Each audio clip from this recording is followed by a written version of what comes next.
విగ్రహార్పితాలు. సంఖ్యాకాండంలో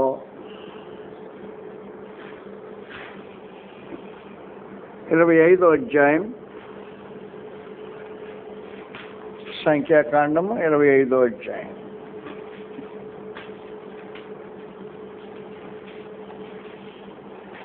ఇశ్రాయేలీలు ఫిలిష్తీయులు షిత్తీములో దిగి ఉండగా ప్రజలు మోయాబురాండ్రతో వ్యభిచారం చేయసాగిరి.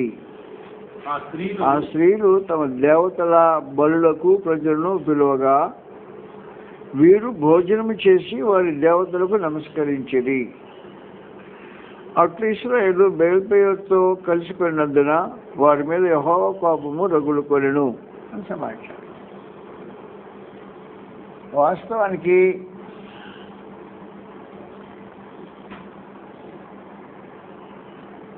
బిలాము మోయాబు రాజు అయిన బాలాకు చేత ఆహ్వానించబడ్డాడు. పడిన తర్వాత బిలాము చాలా పేరు ప్రఖ్యాత కలిగిన మనిషి, మామూలు వాడు కాదు. అతనికి ఎలాంటి పేరు అంటే దేశాల్లో, ఒక ఊర్లో కాదు, ఒక ప్రాంతంలో కాదు, ఇంటర్నేషనల్గా, అంతర్జాతీయంగా పేరు ప్రఖ్యాతులు కలిగిన మనిషి కాదు. కాబట్టి మోయాబు దేశపు రాజైన బాలాకు బిలాము యొక్క పేరు ప్రఖ్యాతలను ఎరిగిన వాడై అతన్ని తన యొద్దకు ఆహ్వానిస్తాడు. ఆహ్వానించినప్పుడు సొమ్ము సంచితో, డబ్బుతో, సోది సొమ్ముతో అతన్ని ఆహ్వానిస్తాడు. ఆహ్వానించినప్పుడు బిలాము యథార్థవంతుడైనట్టు మంచిగా, అయా బాలాకు రాజు మిమ్మల్ని ఆహ్వానిస్తున్నాడండి అని మనుషులకు తెలియజేస్తే, ఈ వెళ్ళటానికి కూడా పర్మిషన్ దేవుని దగ్గర నుంచి తీసుకుంటే కానీ వెళ్ళను అనే ఉద్దేశం కలిగిన వాడై వాడిని రాత్రి బస చేయించి తన ఎదుట నేను దేవుని దగ్గరికి వెళ్ళి అడుగుతాను, ఆయన నాకు పర్మిషన్ ఇస్తే వస్తాను, లేకపోతే రాను అనే ఖండితంగా తెలియజేశాడు. ఎంత భక్తి, ఎంత నిష్ట, బాగా ఉంది. తను దేవుడు తెలియజేశాడు, వెళ్ళొద్దు, నేను దీవించిన వారిని నువ్వు శపించాల్సిన అవసరం వెళ్ళొద్దు నాకు ఆజ్ఞాపించాడు.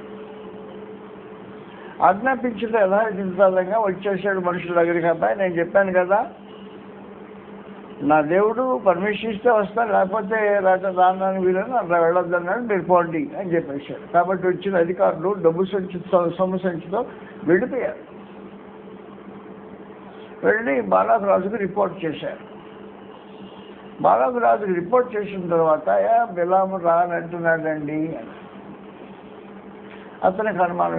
నేను చెప్పిన మనుషుల యొక్క గొప్ప ఘనత వాడికి అతను నచ్చలేదా, లేకపోతే నేను పంపిన సొమ్ము నచ్చలేదు, ఏమి నచ్చలేదు అని ఆలోచన చేసి అతనికి వారికంటే ఎక్కువైన మనుషులను ఎక్కువైన సొమ్ముతో రెండవ బ్యాచ్ని పంపించేస్తారు.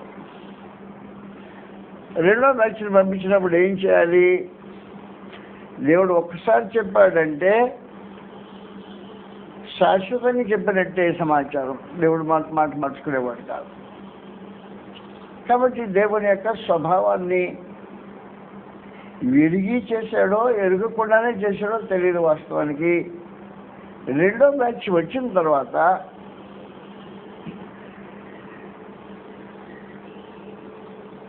సొమ్మ మీద మనిషి ఎగబడ్డాడు. ఎగబడి వచ్చారా, రండి కూర్చోండి, నేను దేవుని అనుమతి లేకుండా చిన్నదైనా పెద్దదైనా నేనేం చేయలేదు, నేను అడుగుతాను మళ్ళా. అవసరమా రెండవసారి అడగటం? దేవుడు మనసు మార్చుకుంటాడా? మారు మనసు పొందుతాడా? దేవుడు మాటలు మార్చుతాడా? మాటలు మార్చేవాడు కాదు, మారు మనసు పొందాల్సిన అవసరం కలిగిన వాడు కాదు. రెండోసారి అడుగుతాను ఏం చెప్తాడో అనే ఉద్దేశంతో ఈ రాత్రి మీరు ఎక్కడ ఉండండి, నేను పోయి సంగతి చెప్పుకుంటాను. ఇతనికి వెళ్ళాలనే మనసు కలిగి ఉన్నాడు అనే సంగతి గుర్తించిన తర్వాత స్వామిదేవుడు ఏం చేశాడంటే, సరే వెళ్ళు, కానీ చిన్నదే కానీ పెద్దదే కానీ నీకు ఇష్టం వచ్చినట్టు ఏం చెప్పకు, నేనేం చెప్పితే నేను నోట్లో ఏం పెడతానో అదే మాట్లాడు, వేరే మాటలు మాట్లాడొద్దని షరతుతో దేవుడు చెప్పాడు. అప్పుడు బిలాం ఏం చెప్తాడంటే, ఇంటిడు వెండి బంగారాలు నాకు ఇచ్చినా అంటాడు. ఇంటిడు వెండి బంగారాలు ఇస్తే నీ చిన్నది కానీ పెద్దది కానీ చేయలేను అని చెప్పని ఒక విశేషమైన సమాచారం మాట్లాడుతుంటాడు అతను. ప్రత్యేకించి గ్రంథంలో రాబడింది సంఖ్యాకాండంలో 24వ అధ్యాయం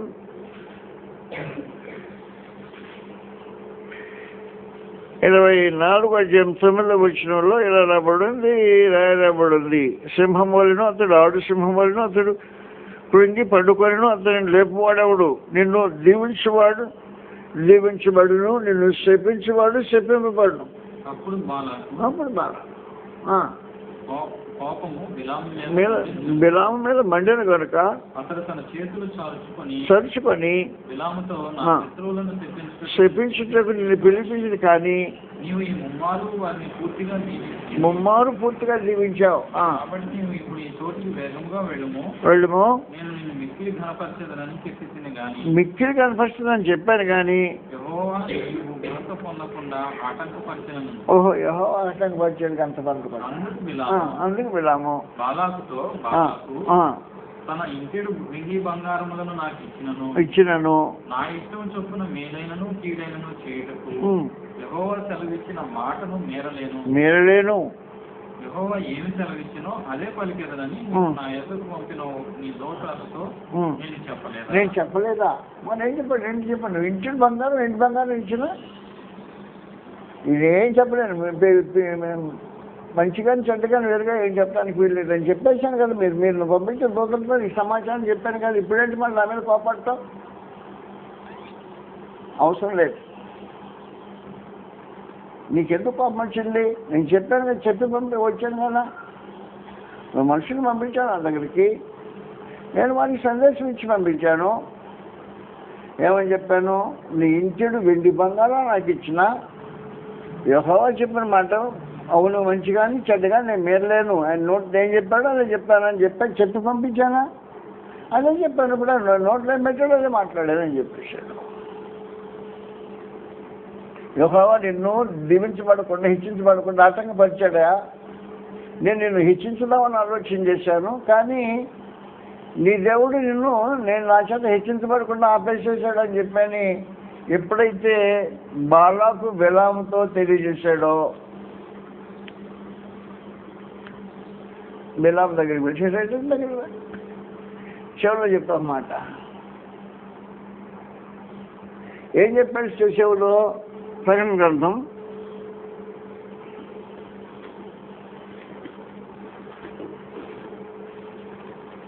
2వ అధ్యాయంలో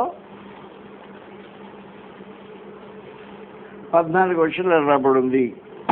ఆయనను నేను నీ మీద కొన్ని తప్పిదములు మోపవలసినదే లేదనగా విగ్రహములకు బలిచ్చిన వాటిని తినుటకును జాగ్రత్త చేయుటకును ఉరియొడ్డమని బోధన అనుసరించేవారు మీలో కొంతమంది ఉన్నారు అని చెప్పేశాడు. బాలాకుకు నేర్పించిన బిలా. అందువలన వాస్తవానికి బిలాముకు బాలాకుని సంతోషపెట్టే మార్గం మరొకటి లేదు.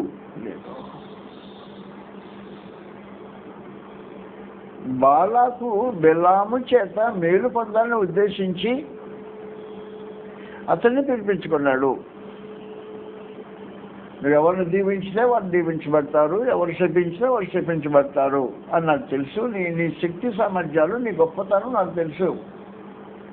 కాబట్టి నీవు నాకు వచ్చి నా శత్రువులను శపించేసాయి. వాడిని శపించామంటే నాకు దీవెన వచ్చింది అని బాలాకు బిలాముకు తెలియజేసినప్పుడు 3 స్థలాల్లో ఇక్కడ నుంచి చూశాడు, నోరు తెరిచాడు, దీవించేశాడు. ఇక్కడ కొంత లేదు వేరే స్థలంలో, అక్కడ నుండి చూశాడు, శపించడం కొంతలో దీవించాడు. ఇక్కడ కాదు ఇంకో స్థలానికి వెళ్ళిపోదాం అని ఇంకొక స్థలంలో మళ్ళీ బలిపీఠం కట్టాడు. అక్కడ నుండి నోరు తెరిస్తే దీవెనలు వస్తున్నాయి, శాపాలు రావట్లా. ఎవరి మీదకి? ఇస్రాయేల్ మీదకి దీవెనలు వస్తున్నాయి, శాపాలు రావట్లేదు. ఎందుకు ఇతను ఎందుకు వచ్చాడు? ఇస్రాయేల్ శపించడానికి వచ్చాడు, దీవించడానికి, వీళ్ళని దీవించడానికి వచ్చాడు. తన ఎస్టిమేషన్ వ్యతిరేకంగా ఇప్పుడు ఏం జరిగిందన్నమాట, శపించడానికి బదులు దీవించడం ప్రారంభించాడు. ఈ 3 సార్లు జరిగేటప్పటికీ అరే శపించమంటే దీవిస్తానట, వాళ్ళు దీవించితే నాకు శాపమే కదా, నేను నాకు శాపం పెట్టడానికి పిలుచుకున్నానా, ఇది సొమ్మిచ్చి ఏపా అని తిరస్కరించి బాలాకు బిలామును పంపించేటప్పుడు యెహోవా నిన్ను హెచ్చించాలని ఆలోచన చేస్తే నేను నా చేత హెచ్చించబడకుండా యెహోవా నిన్ను అడ్డగించాడు. నేను ఇప్పుడు నిన్ను హెచ్చించేది వెళ్ళిపోమని చెప్పనే పరిస్థితిలో బిలాము బాలాకుకు నేర్పించిన బోధ అది ఇప్పుడు మనకు చదివింది. ఇశ్రాయేలు షిత్తీములో దిగి ఉండగా ప్రజలు మోయాబురాండ్లతో వ్యభిచారం చేయసాగిరి. ఆ స్త్రీలు తమ దేవతలకు దేవతల బలులకు ప్రజలను పిలువగా వీరు భోజనం చేసి వారి దేవతలకు నమస్కారం చేశారు. కాబట్టి భోజనాన్ని పిలిస్తే ఏం జరిగిందన్నమాట, భోజనాన్ని పిలిస్తే జరిగే కార్యక్రమం. భోజనాన్ని పిలిచినప్పుడు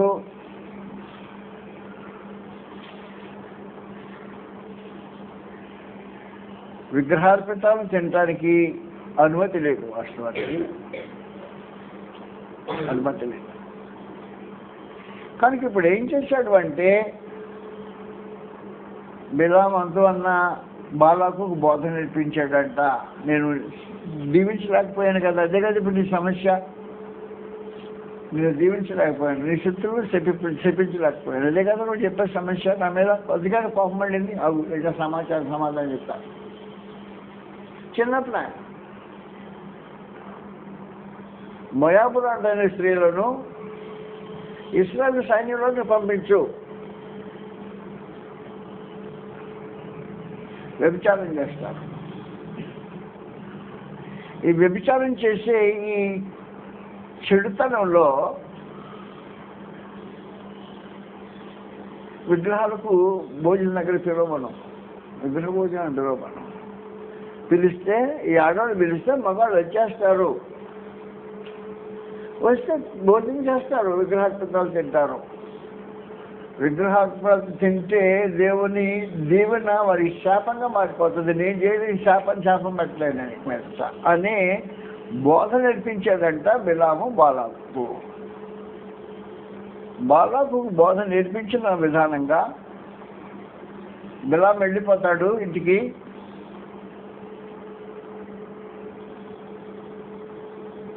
బాలాకు మోయాబురాండ్రైన యవనస్తులు స్త్రీలను సైన్యంలో ఉన్న ఇశ్రాయేలు మధ్యకు పంపించి అప్పుడే ఈ వ్యభిచారం జరిగింది. ఈ వ్యభిచారంతో పాటు ఇంకేం చేసి మనం బళ్ళకి పిలవమను, భోజనం చేశారు కదా భోజనం చేయడానికి రమ్మను. ఏం భోజనం అది? విగ్రహార్పితాలు భోజనం చేయడానికి రమ్మనంటే ఆ స్త్రీలు పిలిస్తే వీళ్ళు వచ్చేస్తారు అని ఏర్పాటు చేసి పెట్టారు. కాబట్టి విగ్రహార్పితాలు వాస్తవానికి దేవుని దృష్టిలో ఏ రూపమైన శాపగ్రస్తమైనదే. విగ్రహార్పితాలు దేవుడు అంగీకరించేది కాదు. నువ్వు భోజనాన్ని పేరు చెప్పు, ఇంకో పేరు చెప్పు, నువ్వే పేరు చెప్పినా విగ్రహార్పితమే. కాబట్టి స్త్రీలు ఏం చేశారంటే వారి భోజనానికి పిలిచారు అని చెప్పాడు. భోజనానికి అంటే పిలిచింది అక్కడ రాయబడిన సమాచారం అది. ఆ స్త్రీలు తమ దేవతల బలులకు ప్రజలను పిలువగా వీరు భోజనం చేసి వారి దేవతలకు నమస్కరించారు. అందువలన దయచేసి మనం ఆలోచించండి. విగ్రహ సంబంధమైన అపవిత్రత అది నిజంగా అపవిత్రతే. అపోస్తలుల గారి గ్రంథంలో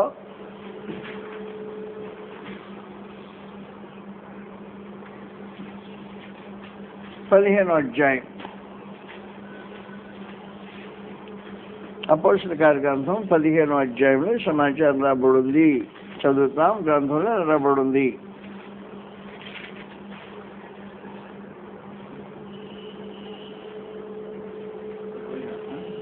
21వ వచనం నుండి విగ్రహ సంబంధమైన అపవిత్రతను మిగిలిన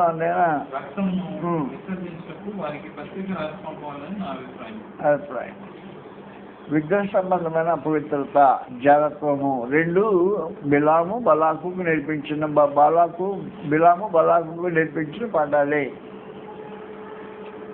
కాబట్టి విగ్రహార్పితము అనేది మనం జాగ్రత్తగా చూడాల్సిన అవసరం ఉంటుంది. మీరు దయచేసి మనం ఆలోచించండి. భోజన పదార్థాల్లో కొన్ని తినటం మానమంటే తప్పు. భోజన పదార్థాలు కొన్ని తినమంటాం, తింటే మానమంటూ తప్పు. మొదటి తిమోతి పత్రికలో 4వ అధ్యాయం మొదటి నుండి రాబడింది. జాగ్రత్త చూద్దాం. మొదటి తిమోతి 4వ అధ్యాయం మొదటి వచ్చిన నుండి, అయితే తడవరి దినములలో కొందరు అబద్ధికుల వేషధారణ వలన మోసపరచు ఆత్మల యందును దయ్యముల బోధయందును లక్ష్యమించి విశ్వాసం భ్రష్టులగుతుందని ఆత్మ తేటగా చెప్తున్నాడు. ఆ అబద్ధికులు వాతవేయబడిన మనస్సాక్షి గలవారై వివాహమును నిషేధించుచు సత్య విషయమైన అనుభవ జ్ఞానం కలిగిన ఎవరు? విశ్వాసులు. సత్య విషయమైన అనుభవ జ్ఞానం కలిగిన విశ్వాసులు ఏం చేయొచ్చు? కృతజ్ఞతాస్తుతులు చెల్లించి పుచ్చుకుని నిమిత్తము దేవుడు సృజించిన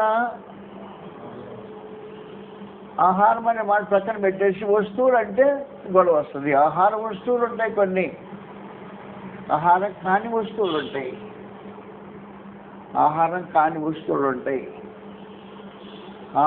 కాని వస్తువులు ఏవంటే,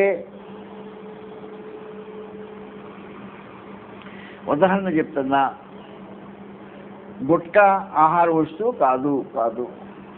ఆహార వస్తువు కాదండి. ఆహార వస్తువులు తినటం మానమంటే తప్పు.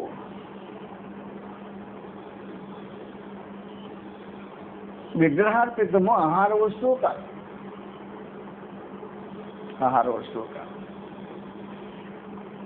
రక్తము ఆహార వస్తువు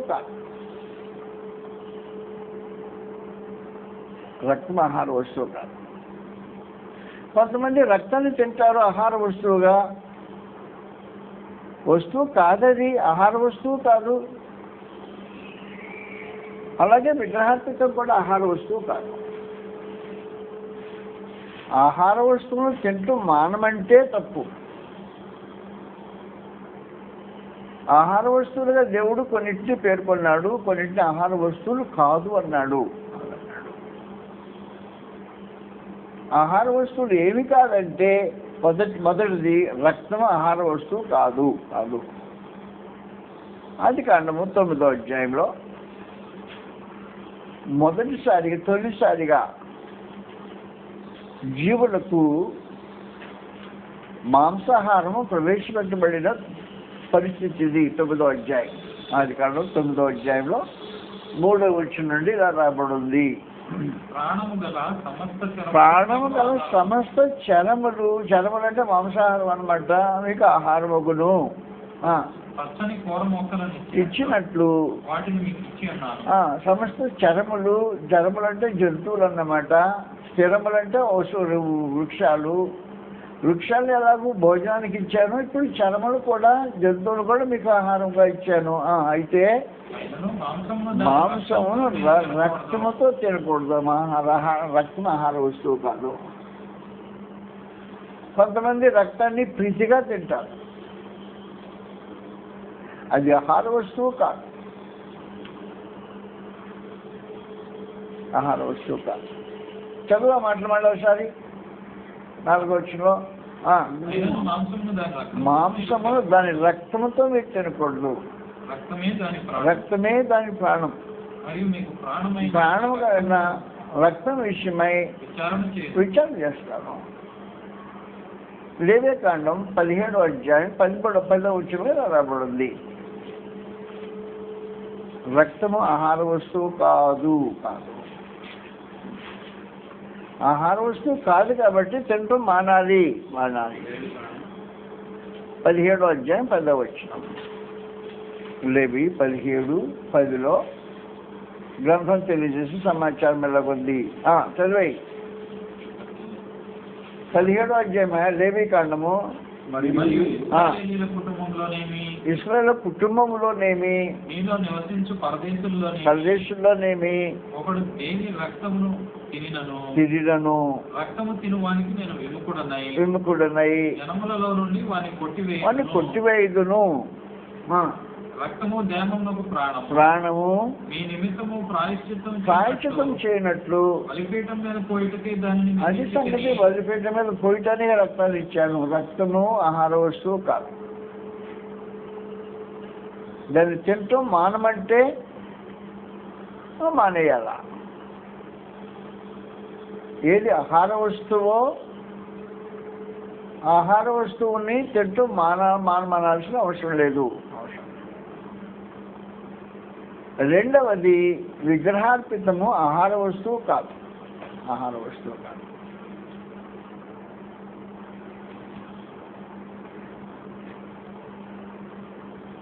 అందువల్ల అపోస్తలుల కార్యం మనం చదివిన 15వ అధ్యాయంలో 21వ వచనం ఏం చెప్తున్నాడు, 22వ వచనం అలాగే రాయబడి మీరు జాగ్రత్త గుర్తుపెట్టుకోండి.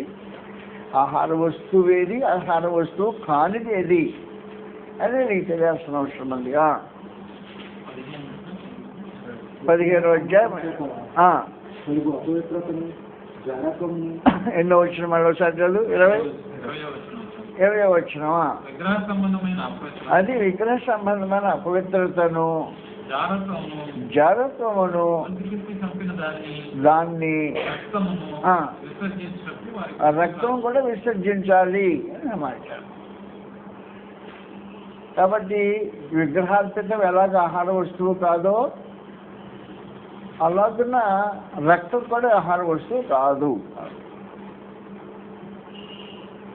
కాబట్టి మన వాళ్ళు ఏం చేస్తుంటారంటే సమర్థించే కొంతమంది భోజనం అనుకొని తినేయి అంటుంటారు.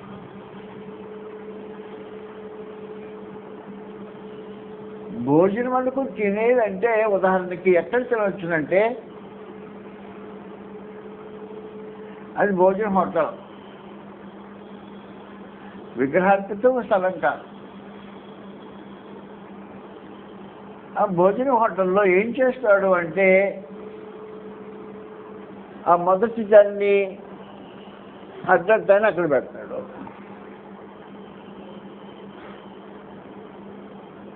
కాబట్టి అది భోజనం విగ్రహార్పితం కాదు.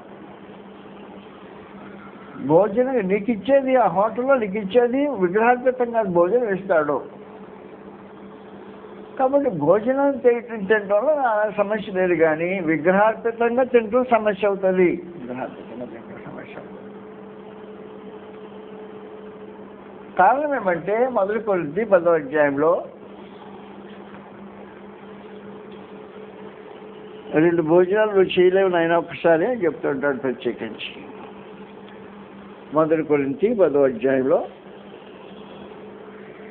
14వ వచనం రాబడింది. కేవలం సహప్రియులారా విగ్రహాలు అతనికి దూరంగా పారిపోండి. బుద్ధిమంతులతో మాట్లాడినట్టు మీతో మాట్లాడుతున్నాను, నేను చెప్పిన సంగతి మీరే ఆలోచించుకోండి. మనం దీవించు ఆశీర్వచనపు త్రాగుట క్రీస్తు రక్తంలో పాలు పుచ్చుకున్నట్టే కదా, మనం విరుచు రొట్టె తినుట క్రీస్తు శరీరంలో పాలు పుచ్చుకున్నట్టే కదా. మనమందరము ఆ ఒక్కటే రొట్టెలో పాలు పుచ్చుకుంటున్నాము. రొట్టె ఒక్కటే గనుక అనేకులమైన మనమును ఒక శరీరమై ఉన్నాము. శరీర ప్రకారము అయిన ఇశ్రాయేలును చూడండి. 21వ వచనంలో చూద్దాం. 21వ వచనంలో మీరు ప్రభు పాత్రలోనిది కూడా తాగలేరు. ఉన్నదానిలోను అప్పుడు మీరేమంటారు, ఇది దయ్యాల బల్ల మీద పెట్టారు, భోజనం తింటామంటున్నారు. అది దయ్యాల బల్ల మీద ఉన్నది, భోజనం కాదు.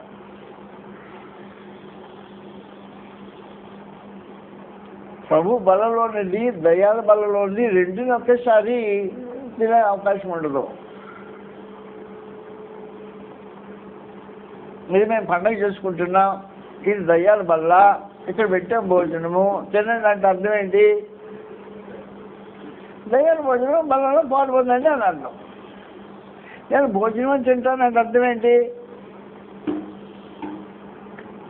అందువలన దయతో మనం ఆలకించి విగ్రహార్పితము అనేది జాగ్రత్తగా మనం ఆలోచించాల్సిన అవసరం ఉంది. విగ్రహారాధనకు దూరంగా పారిపోండి. విగ్రహార్పితంలో ఏమైనా ఉందా అని చెప్తున్నానా, ఏమైనా ఉందా అని చెప్తాను, ఏం లేదని చెప్తున్నాను అని చెప్పేసాడు. విగ్రహార్పితాల గురించి మొదటి గురించి 8వ అధ్యాయంలో, మొదటి కొరింథీ 8వ అధ్యాయంలో గ్రంథం తెలియజేసే విశేషమైన సమాచారం.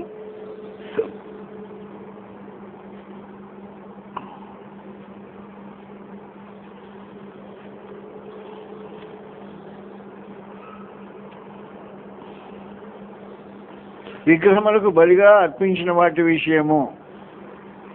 లోకమందు విగ్రహం వట్టిదనియు ఒక్కడే దేవుడు తప్ప వేరొక దేవుడు లేడనియు ఎరుగుదుము. దేవతలు అనబడిన వారు, ప్రభువులు అనబడిన వారు అనేకులు ఉన్నారు. ఆకాశమన్నైనను భూమి మీదనైనను. నువ్వు ఎక్కడ రాసిన ఎరుగుదుము అని చెప్పి జ్ఞానం ఉప్పొంగి చేయను. ఎక్కడ చదువుతున్నావు? 8వ అధ్యాయం మొదటి నుంచి చదవమండి. 4 నుంచి ఎందుకు పోయాం? విగ్రహములకు బలిగా అర్పించిన వాటి విషయమై నేను చెప్పినదేమనగా జ్ఞానము గలవారని ఎరుగుదుము. జ్ఞానము ఉప్పొంగు చేయను, కానీ ప్రేమ క్షేమాభివృద్ధి కలుగు చేయను. తన క్షేమాన్ని తెలియననుకుంటే తాను తెలుసుకోవలసినట్టు ఇంకా ఏమీ తెలుసుకున్నా వాడు కాడు. ఒకడు దేవుని ప్రేమించినట్లా అతడు దేవునికి ఎరుకైన వాడే.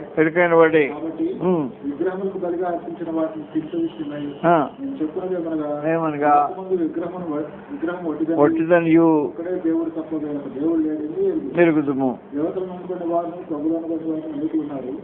ఆకాశం ఉన్నాయని, భూమి మీదనైనా దేవతలు అనుకునే ఉన్నాను.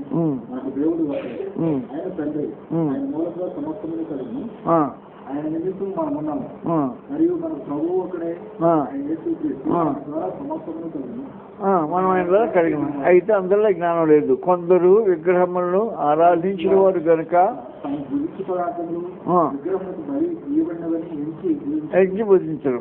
ఇందువల్ల మనసాక్షి బలహీనమైనదే అపవిత్రమవుతుంది. భోజనం బట్టి దేవుని మనం పొందము. పోయినందులో మనకు తక్కువ లేదు, తినడంలో మనకు ఎక్కువ లేదు. అలాగే మీరు కలిగిన ఈ సంవత్సరం బలహీనకు అభ్యంతరం కలగకుండా చూసుకోండి.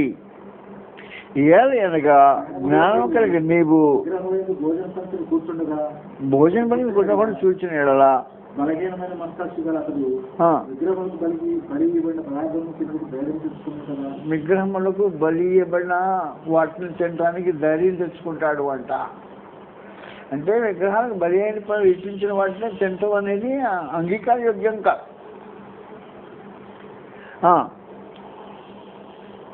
తెచ్చుకోడు. అందువలన ఎవరి కొరకు క్రీస్తు చనిపోయినో ఆ బలహీనుడైన నీ సహోదరుడు నీ జ్ఞానమును బట్టి నశించును.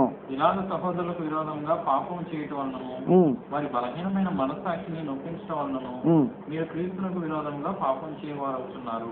కాబట్టి భోజన పదార్థముల వలన నా సహోదరునికి అభ్యంతరము కలిగిన నా సహోదరునికి అభ్యంతరం కలిగజేయకుండాకే నేను ఎన్నటికీ మాంసం తినను. కొరింథీయుల సమస్య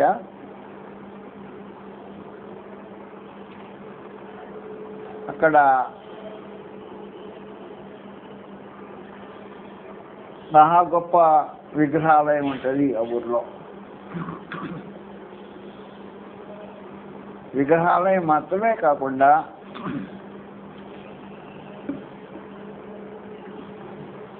దేవ వేశ్యలు ఉంటారు. రమారమి 1000 మంది దేవ వేశ్యలు ఉంటారు అంటారు. నాకు పుస్తకాలు చెప్పేవాళ్ళు మాత్రం చెప్పే సమాచారం. వాళ్ళ నాగరికత భయంకరమైన నాగరికత. దేవ వేశ్యలతో క్రీడీకరించటం అనేది భక్తి అని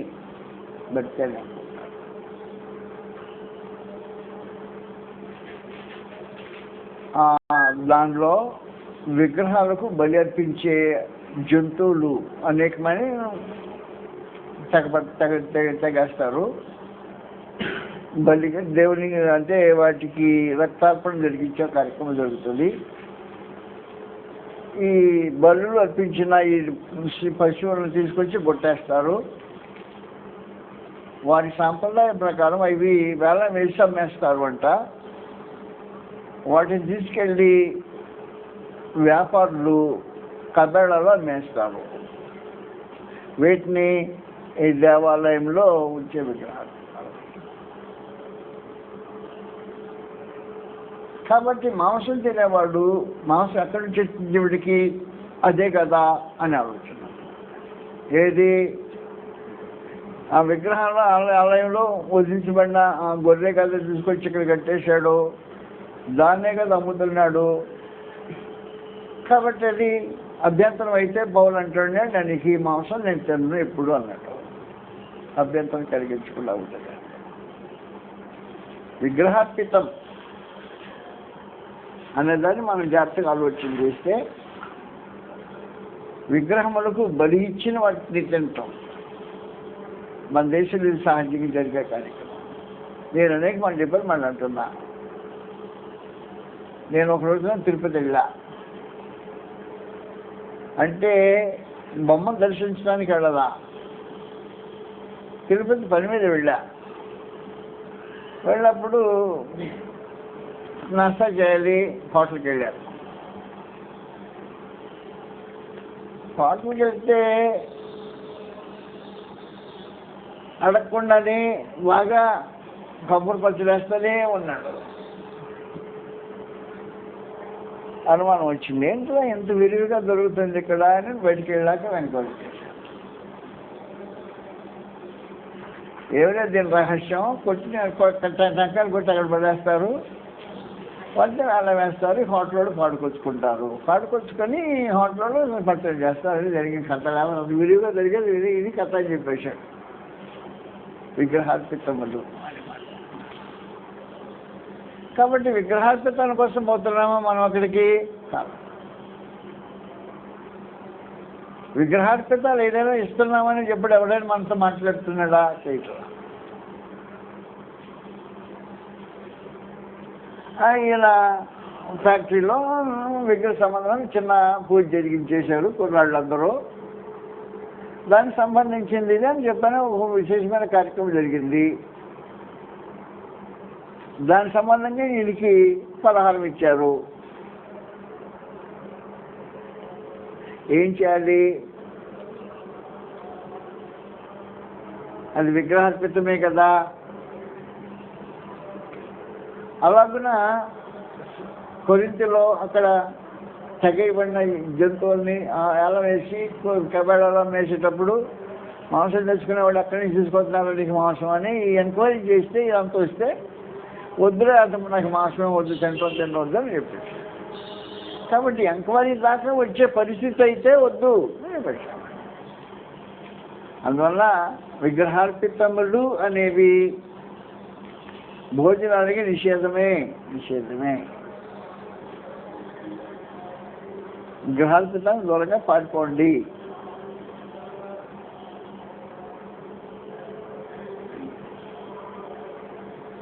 మీకు ఒక సంగతి చెప్పాను. ప్రీచర్ గారి ఇంట్లో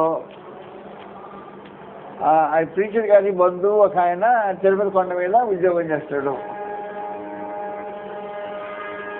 ఉద్యోగం చేసేవాడు వచ్చేటప్పుడు ఇంటికి లడ్డులు చేస్తాడు. లావుగా ఉంటాయి, పెద్ద లడ్డులు ఉంటాయి. లావులు తీసుకొచ్చాడు. ఏంటివి? విగ్రహార్పితం. అది భోజనం అనుకొని తింటామా? కాబట్టి భోజనం అనుకుని ఏం తింటాం?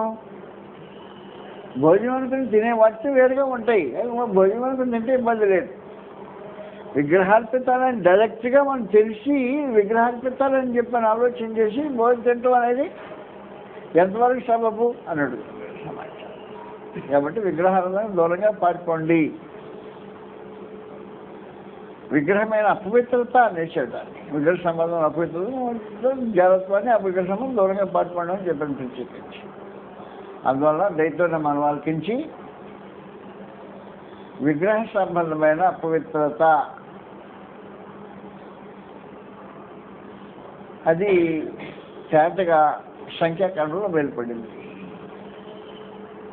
ఆ రూపంలో దాని వాళ్ళకి అందుబాటులో కాల బాలాకు రాజుకు బిలాము బోధ చేసి వెళ్ళిపోయాడు. బాలాకు తన ఊర్లో ఉండే ఇస్రాయేల్ అంటే బాలాకు దేశంలో ఉండే కన్యలను ఇస్రాయేల్ సైన్యంలో పంపించినప్పుడు వ్యభిచారం చేయడానికి వీరు బలులు పిలిచడానికి రమ్మని పిలిస్తే బలులతో పాటు వెళ్ళి ఆ భోజనం చేయటము విగ్రహార్పణ వగైరా సమాచారం జరిగిన కార్యక్రమం జరిగింది. దాంతో విగ్రహార్పితము అనే ఒక విశేషమైన సమాచారం వెలుగులోకి వచ్చేసింది. అందువల్ల విగ్రహార్పితములు భోజనాలు కావు.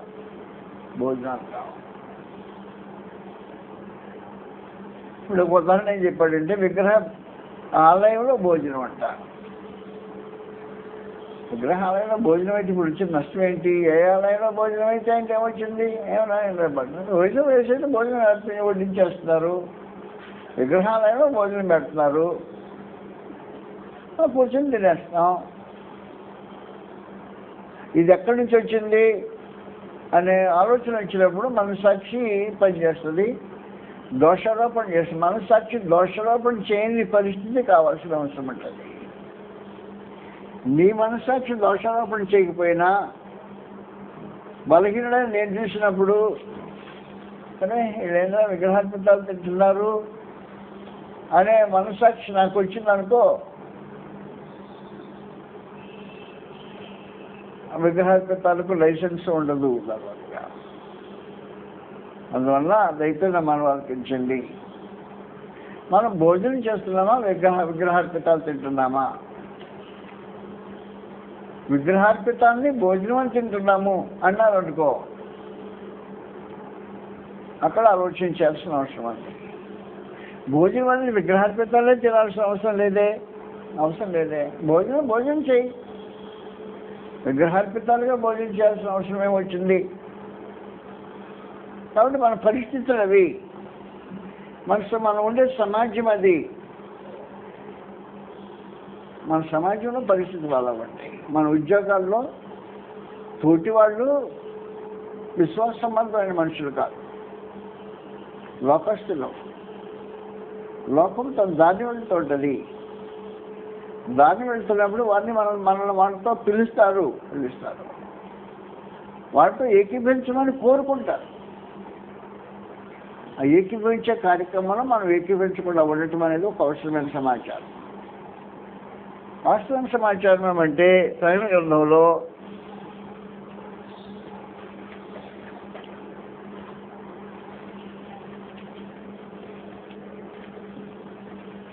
ప్రత్యేకించి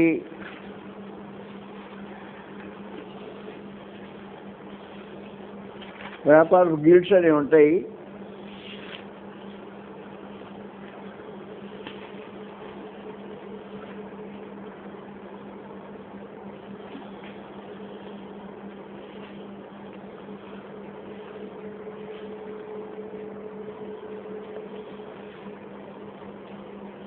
ప్రకటన గ్రంథం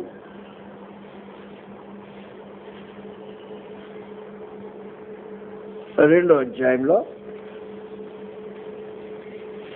గ్రంథం ఇలా తెలియజేస్తూ ఉంది. 20వ వచనంలో, అయినను నీ మీద తప్పు ఒకటి మోపవలసినది ఏమనగా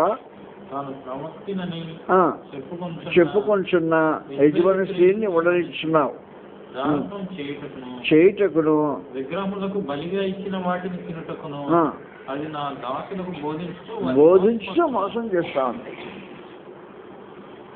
ఏం చేస్తూ ఉంది? మోసం చేస్తూ ఉంది. దేనికి మోసం చేస్తుంది? జాగ్రత్త చేయుటకును విగ్రహములకు బలి ఇచ్చిన వాటిని తినుటకును అది నా దాసులకు బోధించడం అని మోసపరుచున్నది.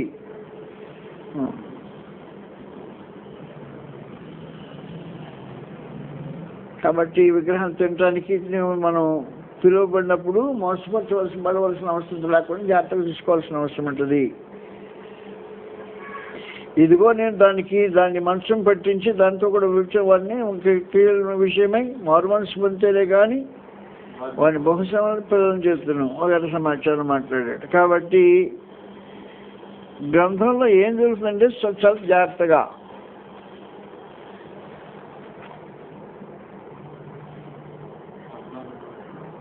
ఏంటి 14లో మోపవలసినది తిన్నట్లును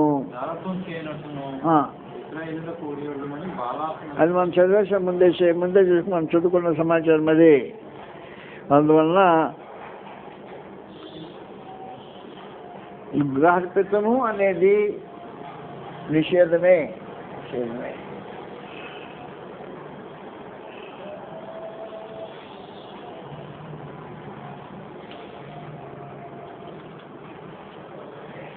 నేను ఇంటికి పోయా, లడ్డు బయటికి తీసుకొని చేశారు. నేను గెస్ట్కి వెళ్ళాను, నాకు కూడా షేర్ చేయడానికి ప్రయత్నం చేశాను. ఈ దండం పెడతాను, నాకేం షేర్ వద్దు మీతో పాటు.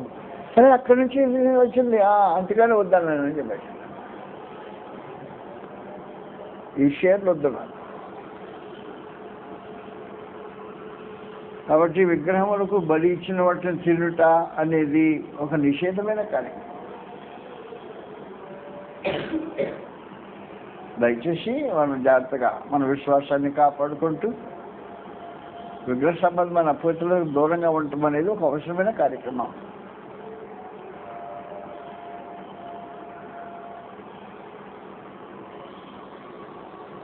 ఇంకో విశేషమైన సంగతి ఏంటంటే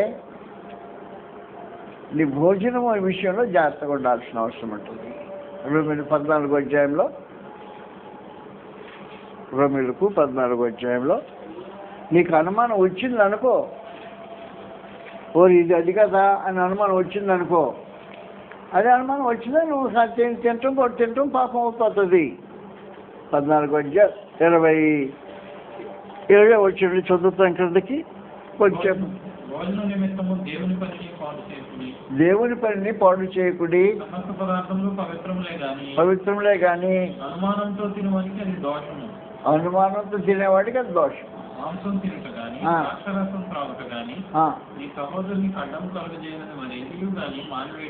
మానవేయటం మంచిది. ఉంచుకొనుము. తాను సమ్మతించిన విషయంలో తనకు తానే తీసుకొనని వాడు ధన్యుడు. 23వ వచనం అనుమానించి వాడు తిననేలా విశ్వాసం లేకుండా తినను గనుక దోషి అని తీర్పునందును. అనుమానించి తినేవాడు, నువ్వు తినేటప్పుడు అనుమానం లేకుండా తినాలా? అనుమానించి తినేవాడు, నీ మనసులో ఎప్పుడైనా సందేహం కలిగిందా? ఇది అదేమోనే అని సందేహం వచ్చిందంటే సందేహం అనే కదా మీద ఏది అదేమోనే అన్నమాట. ఏది అది? అదే నీకు అనుమానం వచ్చినప్పుడు తిన్నావు అనుకో. అనుమానించి తినేవాడు పాపం చేస్తున్నాడు. తినేటప్పుడు కూడా అనుమానం లేని ఒక విశేషమైన కార్యక్రమం కావాల్సిన అవసరం ఉంటుందిగా. అనుమానించి తినేవాడు విశ్వాసం లేకుండా తింటున్నాడు కనుక దోషి అని తీర్పు రద్దును. కానీ ఏదో అది. కాబట్టి నీ భోజన పదార్థం కూడా విశ్వాస సంబంధమైనదై ఉండాలి. విశ్వాస సంబంధమైన భోజన పదార్థాలు అంగీకరించబడవు. అది ఏ భోజనమైనా సరే నీకు అనుమానంతో ఏది తినద్దు. అనుమానించి తినవాడు విశ్వాసం లేకుండా తింటున్నాడు కాబట్టి దోషాన్ని ఎత్తబడుతుంటాడు. విశ్వాస సంబంధం కాని ఏదో అది పాపం. మీరేమంటారు? అక్కడ విగ్రహాత్మక ఆరాధన జరుగుతుంది, ఆ విగ్రహానికి సంబంధమైన భోజనం సప్లై చేస్తున్నారు, నాకు అనుమానం లేకుండా తింటున్నావా? అనుమానం లేకుండా వచ్చిందా? అనుమానం వచ్చిందా? అనుమానం వస్తే ఏమైపోతావు? దోషివి. అనుమానం అక్కడ తినేవో తినడం అవసరం ఉంది. అక్కడ పరిస్థితి ఏమో నీకు అనుమానం కలిగించేసా. ఆ పరిస్థితి అనుమానం కలిగించిన తర్వాత నువ్వు తినడానికి తెగించావు. అప్పుడు ఏం చేసావు? దోషం తీపి తెచ్చిపడుతుంటావు. విశ్వాసం సంబంధం కానీ ఏదో అది పాపం అని చెప్పచ్చు. కాబట్టి నీ భోజన విషయం కూడా మీరు జాగ్రత్తగా ఆలోచించాల్సిన అవసరం. భోజనం దగ్గర కూర్చున్నారు, దినచర్యగా ఎలాంటి అనుమానం లేకుండా. అయితే రెండు సంగతులు ఈ సందర్భంలో గుర్తుపెట్టుకోవాలి. భోజనం సంబంధమైన వాటినే భోజనం చేయాలి, కానీ భోజన సంబంధం కాని వాటిని భోజనం చేయకూడదు. ఇది ప్రభువుని యేసు నేర్పించిన సూత్రం.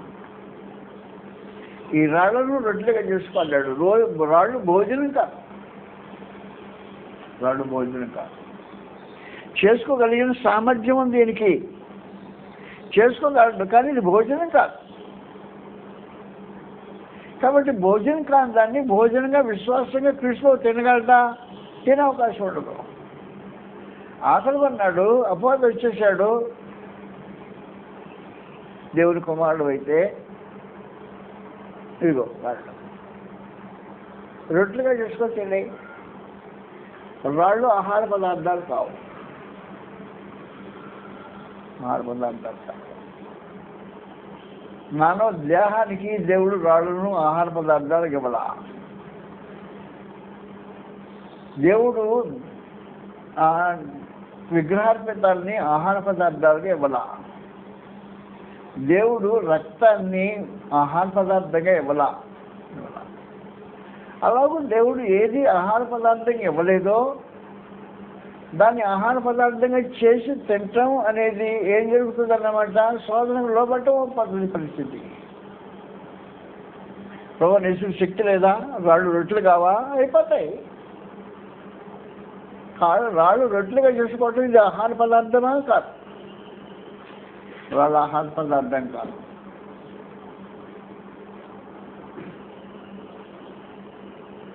నీరు ఆహార పదార్థం.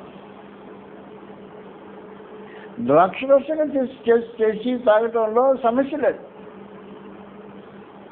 నీరు పానీయం.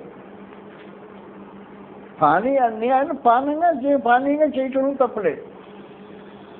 రాళ్ళు ఆహార పదార్థం కాదు, వాళ్ళు రాత్రి రొట్టెగా చేసుకొని తినడం అనేది కాదు. అందువల్ల విగ్రహార్పితాలు ఆహార పదార్థాలు కావు, రక్తము ఆహార పదార్థాలు కావు. ఆహార పదార్థాలు కాని వాటిని ఆహార పదార్థాలుగా తీసుకోవటం అనేది అంగీకరించబడే పరిస్థితి కాదు. అందువల్ల రైతుల మానవాళికించి గ్రంథంలో తెలియజేసిన మేరకు మనం క్రమంగా నడుచుకున్నాం. అది విగ్రహార్పితమే, కానీ నా మనస్సాక్షిలో నేను ఇది కాదు ఒట్టిదే అనుకుంటాను అన్నప్పుడు నువ్వేం చేస్తున్నావు? ఏం చేయడానికి ప్రయత్నం చేస్తున్నావు? విశేష ప్రయత్నం ఏంటి? రాళ్ళు రొట్టెలుగా చేసుకుంటాను అనే ప్రయత్నం లాంటి ప్రయత్నమే కదా అది. అందువల్ల విగ్రహార్పితానికి విగ్రహాలను దూరంగా పారిపోదాం. విగ్రహాలతో చేతులు కలపకుండా ఉందాం. విగ్రహార్పితాలు భోజనాలు కావు, రక్తము భోజనం కాదు. కృతజ్ఞతాస్తులు చెల్లించి రక్తం తీసుకుంటే భోజనమా? దేన్ని కృతజ్ఞతాస్తులు చెల్లించి చేయమన్నాడు? సరే, ఏం కృతజ్ఞత చెల్లించి బోధించాల్సిన సమాచారం చెప్పేసాడు. దేనికి కృతజ్ఞతాస్తులు బోధించాలి? 1 తిమోతి 4వ అధ్యాయంలో 3వ వచనంలో రాయబడి ఉంది. అబద్ధికులు వాతవేయబడిన మనస్సాక్షి గలవారై వివాహము నిషేధించు సత్య విషయమై అనుభవ జ్ఞానం గల విశ్వాసులు కృతజ్ఞతాస్తుతులు చెల్లించి పుచ్చుకొను నిమిత్తము దేవుడు సృజించిన ఆహార వస్తువులను. అది సంగతి. దేవుడు దేని కృతజ్ఞతాస్తులు చెల్లించి పుచ్చుకోవాలంటే దేవుడు సృజించిన ఆహార వస్తువులు కృతజ్ఞతాస్తులు చెల్లించి పుచ్చుకోవాలి, కానీ ఆహార వస్తువులు కాని వాటిని కృతజ్ఞతాస్తులు చెల్లించి పుచ్చుకోవటం కాదు. 1 తిమోతి 4వ అధ్యాయం 3వ వచనం సమాచారం రాబడుతుంది. కాబట్టి ఏవి ఆహార వస్తువులో ఆహార వస్తువులను కృతజ్ఞతలు చెల్లించి పుచ్చుకోండి. ఆహార వస్తువులు అయితే ఇది ఆహార వస్తువేనా? రక్తం ఆహార వస్తువు కాదు. విగ్రహార్పితం ఆహార వస్తువేనా? విగ్రహార్పితం ఆహార వస్తువు కాదు. కృతజ్ఞతస్తులు చెల్లించి పుచ్చుకునే ఆహార వస్తువులను కృతజ్ఞతస్తులు చెల్లించి పుచ్చుకోవటమే కానీ ఆహార వస్తువులు కాని బట్టి కృతజ్ఞతస్తులు చెల్లించి పుచ్చుకోవటం అంటే రాళ్ళ రొట్టెలకి చేసుకోవటం అన్నమాట. ఆహార వస్తువులు రాళ్ళ రొట్టెలు కాదు, ఆహార వస్తువులు కావు. ఆహార వస్తువులు కాని దాన్ని ఇప్పుడు ఆహార వస్తువుగా చేసుకొని తినమని అపవాది కృష్ణుడు శోధించితే ఎలాగుంటుందో విగ్రహార్పితాలను ఎదుటి పెట్టి ఇవి విగ్రహార్పిత ఇక మామూలుగా ప్రార్థన చేసుకొని తినమంటే అలాగుంటుంది. అందువల్ల కొంచెం జాగ్రత్తగా సంగతులు ఆలోచించేసి మన దేవుని ఆయన గ్రంథాన్ని సరిగ్గా సత్యవాక్యాన్ని సరిగా విభజించే కార్యక్రమాలు జరిగించాలని మీకు మనవి చేస్తున్నా. గ్రంథ పద్ధతులు మనం దాటి పడవలసిన అవసరం లేదు. ఆహార వస్తువులను కృతజ్ఞతాస్తుతులు చెల్లించి పుచ్చుకుంటే అభ్యంతరం ఏమీ లేదు. ఆహార వస్తువులు కాని వాటిని కృతజ్ఞతాస్తుతులు చెల్లించి పుచ్చుకుంటే అభ్యంతరం. ప్రభువైన యేసుకు రాళ్ళు ఆహార వస్తువులు కావు. ప్రభువైన యేసుకు రాళ్ళు ఆహార వస్తువులు ఎలా కావో మన ఎదుట ఉంచబడిన విగ్రహార్పితాలు ఆహార వస్తువులు కావు. మన ఎదురు ఉంచబడిన రక్తం ఆహార వస్తువు కాదు. అలాంటి రక్తం ఆహార వస్తువులు కాని వాటిని కృతజ్ఞతస్తులు చెల్లించి పుచ్చుకోవటం పర్వాలేదు అనే మాటలు అర్ధరహితమైన మాటలు అయి ఉంటాయి. అందువల్ల మనం జాగ్రత్తగా ఆలోచించాల్సిన అవసరం ఉంటుంది. ప్రార్థన చేసుకుంటాం. మన టైం అయిపోయింది.